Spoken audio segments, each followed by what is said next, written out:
No, it's factory double O-ringed, it's just that the other end is still stuck in the block. Awesome. Ugh, that's painful. Welcome back to the build. We've made some mighty fine progress since the last episode, but you're right. To get right back into it, let's go ahead and install our fuel injectors. I'll start by removing the retaining clips.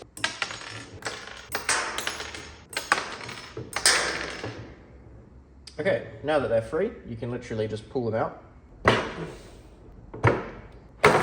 They are really, really stuck in there, some of them. 5, and then the last one, 6. I gotta clean this petrol up, so give me a sec. Okay, now with the stock injectors out of the way, we can get started on installing the new ones, which is the same process. You literally just push them on. Now with all the injectors in place, we can put the retaining clips back in.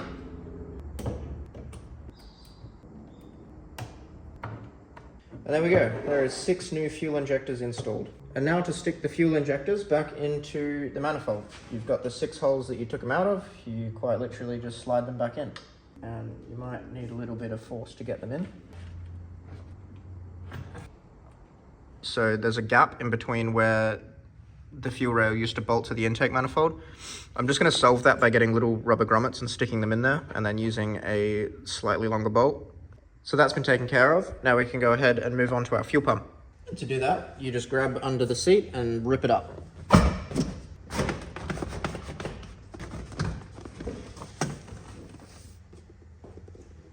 And that is absolutely fucking thorough. Once your seat's out the way, you'll see these 4 10mm nuts, and just go ahead and undo them.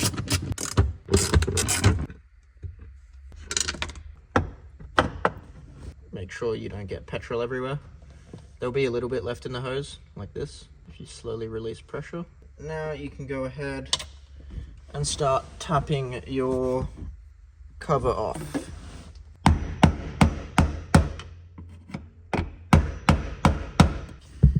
Just like that, we have a free cover. Petrol gets cold, man. Okay, now this is free. You can wiggle it and get it out. And bang, we're free. Now with our fuel pump out, we can begin disassembling it. And you're going to want to do that by removing these little tabs here. It's also a good time to check if your float is working. This is the thing that controls your fuel gauge in your car. So if this isn't free moving, then your fuel gauge won't be either. So to remove the filter bag, you just get a flathead screwdriver, push it into the tab here, and then twist. And it'll come off its little retaining thing, and then you can pull it off like this. And then next I'm gonna disconnect these connections. All right, that took a bit of force. Now we've got those 2 connections off. You can remove the pump itself out of the top. All right, I'm gonna be back when I've got that off and we're ready to get the new pump on. Oh, okay, we're free. Holy shit, that was really on there. All right, now I'm gonna clean up my mess because I've left plastic bits everywhere. So I cleaned up my plastic mess and reinstalled the fuel pump. I just cut a new piece of fuel hose about that long and made it straight, not the loop that you saw before, and then just reversed the process to put it back in. It was literally just exactly the same as you take it out, just do it in reverse. I didn't film it because it was time consuming. And then put the cover back on, plug it back in, you know. Awesome. I also have more exciting parts. I've got a whole new black interior to do the conversion from cream to black, and a moldy carpet that I need to take care of. But we finally got the coolant pipes. Whoops. We finally got the coolant pipes to fix our coolant leak, which I've been waiting 2 weeks for, which is why it's taken so long to get another video out.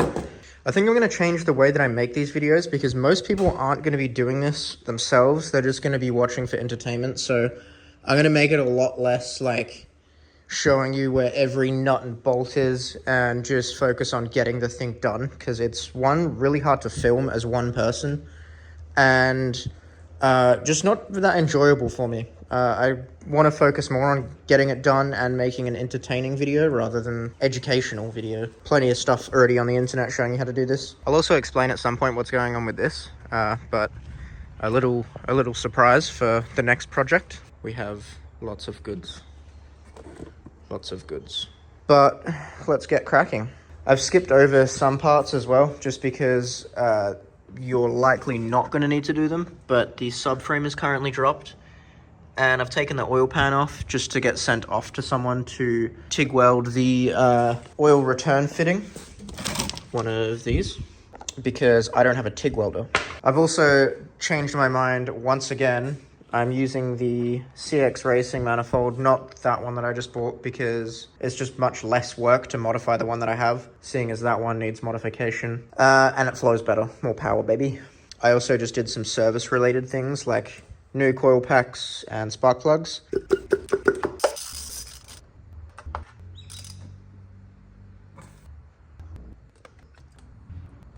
New oil filter. And, you know, there's no oil in it at the moment because the sump is out. What's next is mounting the fuel pressure regulator. I've got 3 meters of fuel line here. And we're going to put the return line in. I've got a new fuel filter. In these, the fuel filter and the fuel pressure regulator are 1 unit. So this is out of a E46 and it's just a fuel filter, which means we're going to need to plumb the return line off of the pressure regulator, the aftermarket one we have, into the return line that comes off of the factory filter and pressure regulator. I've also received the slim steering shaft so that we can get the downpipe in, which is super useful because without that you won't even be able to fit a downpipe. And then we'll probably be ready to install the turbo properly, intercooler piping. I'll have the radiator back in. I also finally managed to get the piping the right length and connect it again. So now I think we'll get the fuel filter in with the pressure regulator, and we'll also get the feed line for the turbo fitted.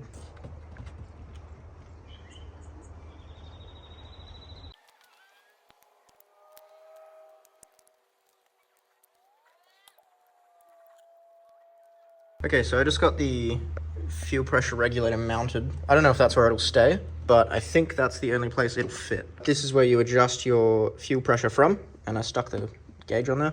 So now we'll go ahead and tap into the fuel line. I think I'll feed it the other side of this stuff, like this. And then it will go into the side and then out the bottom, back to the fuel rail. So we'll get under the car now and have a look at how that's set up under there. So that's your fuel filter and pressure regulator there. You just got to take this cover off and then we can have a look at underneath.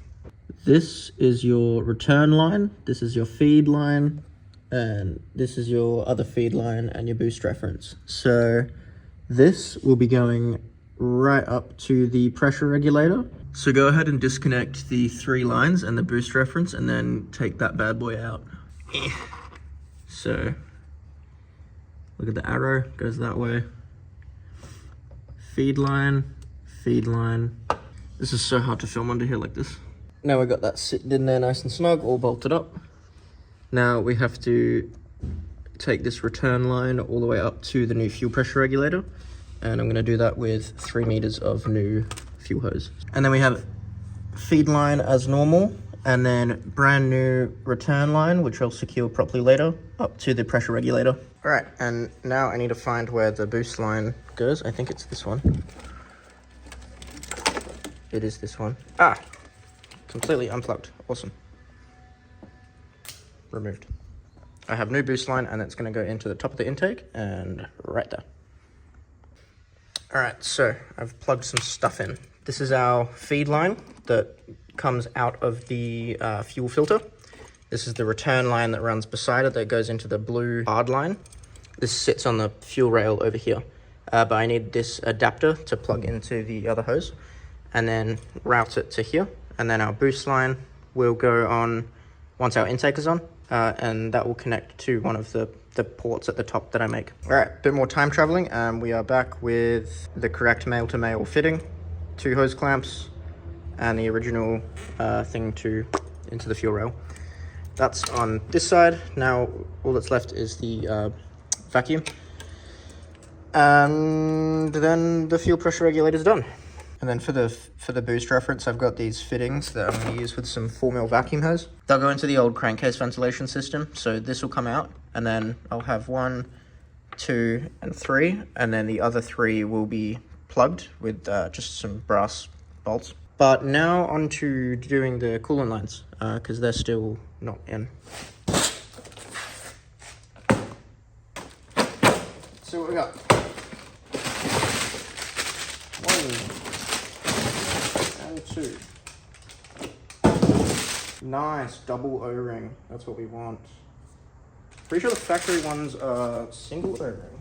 So this is the factory one compared to the aftermarket one, and it's double O-ringed, which is awesome. Oh, no fucking way. Nah, it's factory double O-ringed. It's just that the other end is still stuck in the block. Awesome. Ugh, that's painful. All right. Well, get to work then. So I finally cleaned this bit up. I just need to fish out the gross bits without getting them in the block. It's like surgery, holy shit. All right. Don't think there's any more bits. Okay. I think both of those holes need to clean. All right, I'm gonna do this one first.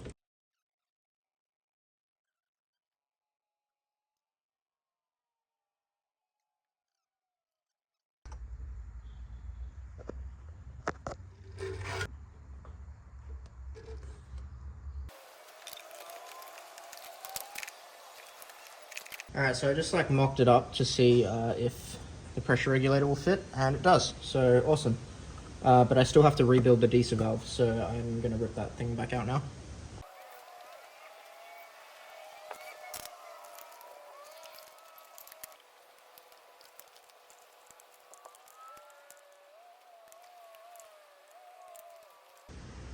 And finally, we have our intake installed, our injectors plugged in, and all the electrical connections around plugged back in. I think that'll do it for this video. In the next one, we will be setting up our vacuum lines. I've been calling them boost reference lines, vacuum lines, same thing to me. But yeah, I've got to go get a 3/8 inch tap to fit the bolts that I have, because I've only got a metric set at the moment. I will have our diesel valve ready to rebuild by then too. That part comes in a couple days. Our hot side will hopefully be back, and then we can test fit that. And we'll also mock up the front intercooler setup with the silicon piping that I've got. And then not long after that, we'll be able to fit the ECU, wire it up, and then we'll hit the road for some tuning. But thanks for watching anyway, and I'll return when we have some more things to do.